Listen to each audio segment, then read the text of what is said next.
Good evening, agents. This that LP of No caboose? One Lives Forever will self-destruct Yup. in 16 minutes. What do you think it's doing out here? Not sure. Should we report it? Probably. Maybe we should check it out first. Okay. Unfortunately for these guys, they're not going to have much of an opportunity to check out this train. Someone seems to be silently shooting them.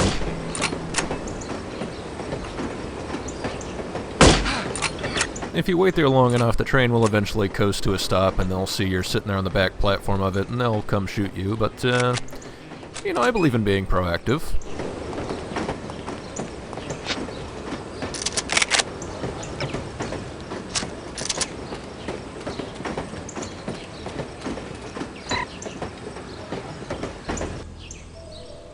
The Executive Director's private coach. I want a private coach. How come I can't get a private coach? Anyway, I'm going to be trying to go through this level stealthily because this level and the next level have quite a bit of dialogue to them. But, it's going to be kind of difficult. This one should be fairly easy, aside from, you know, a few gunshots here and there. But the next one, that's going to be a little bit more tricky, and it's definitely worthwhile hearing the next one.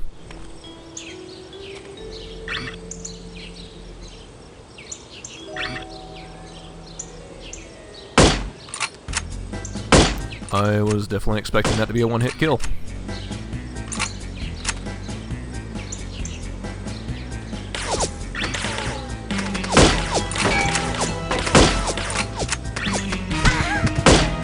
I believe there's somewhat of a damage modifier if you hit somebody from stealth, where normally it will kill them, but it doesn't seem to have happened this time.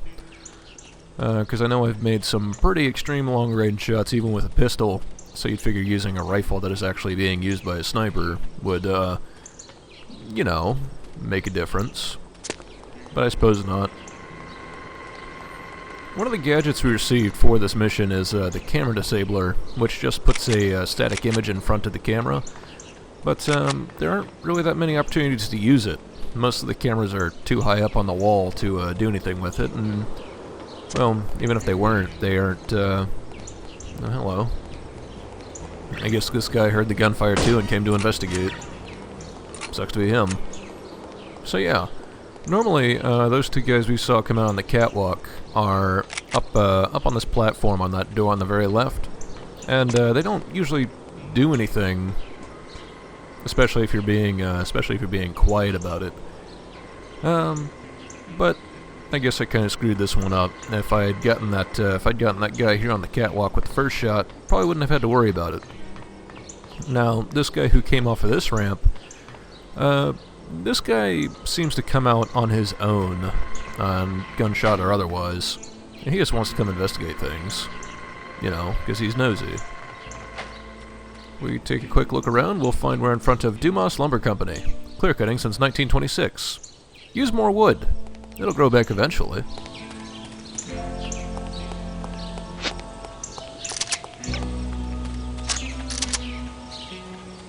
Hey, Delaney, you got a phone call. Who is it? Sounds like your girlfriend. Tell her I'm out on patrol. You sure? Yeah, I'm sure. I got better things to do than talk to her. Like what? Like stand here looking at my shoes. I'll see her this weekend and there won't be any need for talking. And what a romantic. Ain't I sweet? It's nice to know that these guys are just so, they have relationships just like the rest of us.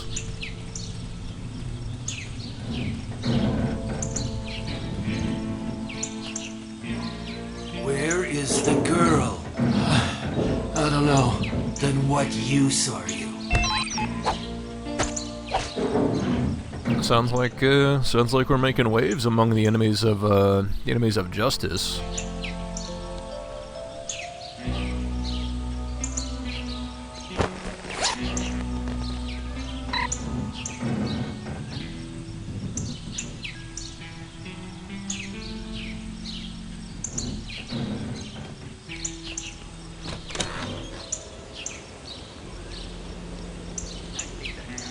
He's always shooting his mouth off. I hate that guy. He's always shooting his mouth off. Hey, that reminds me of a funny story. Back when I was in Korea, this guy got transferred into our unit. Green as hell. I mean, he'd never been out of his hometown before. We had guys like that. They didn't tend to last long. Well, this guy didn't know what a sucker he was. He was a loudmouth little bastard, always acting tough and picking fights, scrawny as a plucked chicken, too. So one day we're getting shelled and this big rock comes clanging down this little Marine's helmet. He takes it personal, right? Gets up and starts cussing and hollering. The lieutenant shouting at him to hug the dirt, but he's just on a roll. Probably figures he can cuss a whole North Korean army into submission. I guess you gotta admire his courage. Stupidity's more like it. Anyway, he's just going on and on and on, and the lieutenant tells me to get the idiot off his feet because he's marking our position for the mortars. So I start crawling over there, yelling at him to give it up, and he starts calling me chicken and saying how scared I am. I hope you knocked him on his butt. I was right about to when this rifle round comes zinging along and rips his lower jaw clean off his face. Jeez. He's just staring at me, and I'm staring at him, and all of a sudden I start laughing. I can't stop. I'm just choking on laughter. Of course, he finally figures out he ought to hit the dirt, but now he's bleeding all over and making these pathetic noises. How come you were laughing? 'Cause it was just so perfect. He loved shooting off his mouth, but he wasn't too happy about having it shot off for him. It was unreal. What happened to the kid? Oh, he croaked. That's a hell of a story. It's got a good moral, too. Yep, I guess it does. I ought to tell Hanson that story. I doubt you get it. Guys like that just don't realize what suckers they are. That is a hell of a story. I'm glad I heard it. So this next section can be a little bit tough to be stealthy in. There are 3 guys, one patrolling around the lumberyard, one stationary off there to the left, and one guy who's going to be walking the back wall. And the reason it's tough is because those 2 guys that were talking to each other, they are both in the, they're both in view of the camera. So I was expecting by killing this guy here, the guy who's stationary would see the body and come investigate, but he didn't. So my brilliant plan failed. And this next guy, if you shoot him in the wrong location, he'll start popping shots off, and then that will ruin another conversation coming up shortly.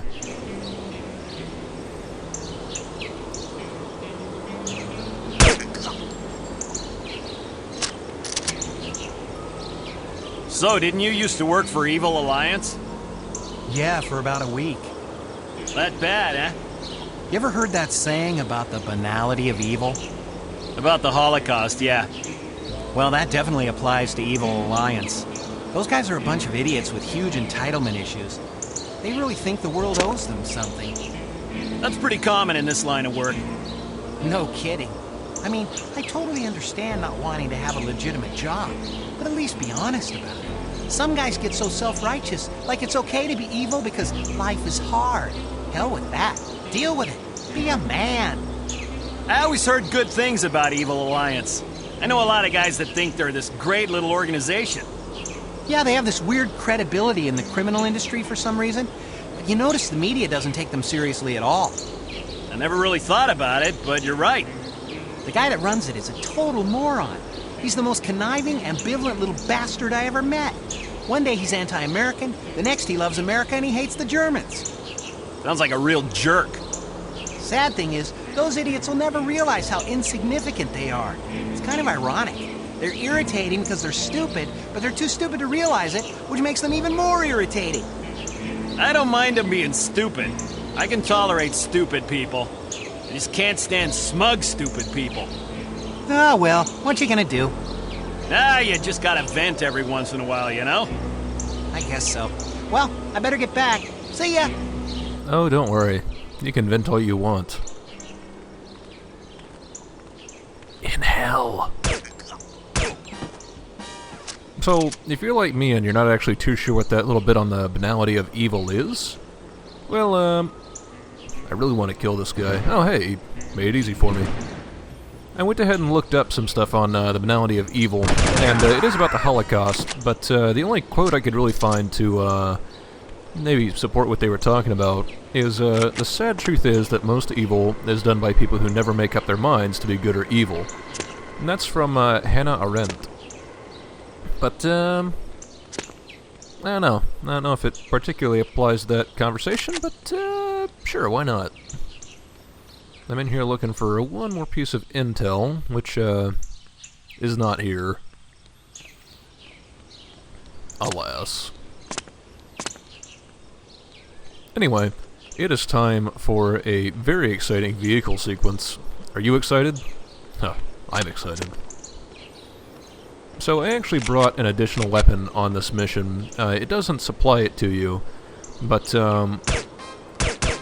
you can bring, during your beginning of mission loadouts, you can sort of select your weapons, and there's always a recommended loadout. And then the game also gives you a, well, you can change it as needed, too.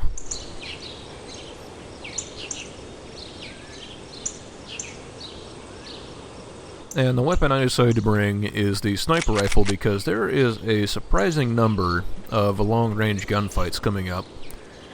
And since the motorcycle doesn't give you any way to fire while you're on the motorcycle, what winds up happening is you end up having to jump off and pull out your weapon, or you have to try and run into the guys while taking a bunch of fire while you're on the way over to them to run into them.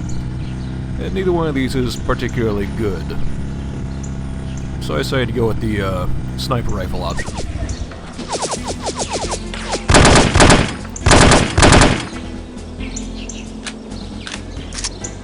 You see here I'm using the cyanide-tipped rounds, which I seem to have been correct. They aren't really a thing, but probably the closest to analog you're going to find is this bit with the umbrella poking people in the leg. That's not actually original to this game. It was used in a real-life assassination. Some ricin, I believe it was a ricin-tipped umbrella was used to stab somebody. Something like that. I'm far enough away this guy's bottle isn't particularly loading well. He just has a horrifying gap in his face. Anyway, yeah. These guys aren't already alerted on you, and they're just far enough away that using any weapon to kill them is going to be inconvenient. So, I find it best just to go ahead and use the sniper rifle. And since the sniper rifle is not one of the recommended weapons for this level, they don't give you a whole lot of ammo for it, but that's okay.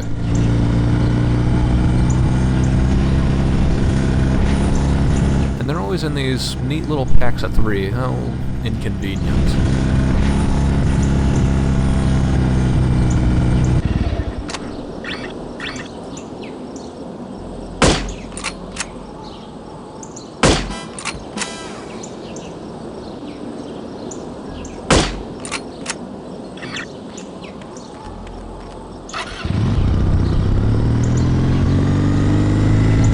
I figured I should, I'll take out this last guy.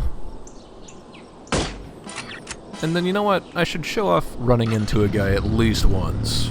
It's only proper. I mean, why else would the game recommend it if it didn't work? And it is highly effective. It's just, well, I mean, you're coming at the guy in a straight line, so you're making yourself kind of a target. Anyway, we should have pretty smooth sailing to the end of this level. Uh-oh.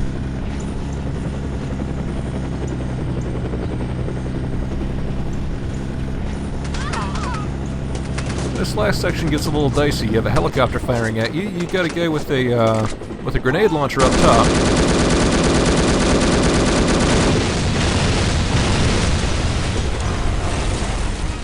And you would think the grenade launcher would be the best way of taking out the helicopter, but you'd be wrong.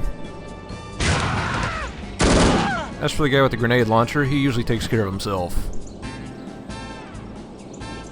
And I thought he dropped a grenade launcher down here, but as it turns out it's up on that little platform there. How inconvenient. Anyway, if for some reason you didn't bring a code breaker with you, the game does handily provide you with one here.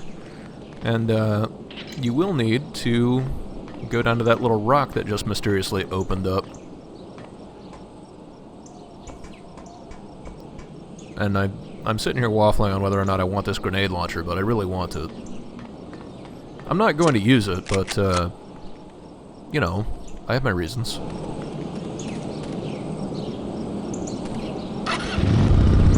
And then I sit here and think to myself, you know what, I've never been around the other side of this thing. Is there anything in particular here? The short answer is no. No, there's not.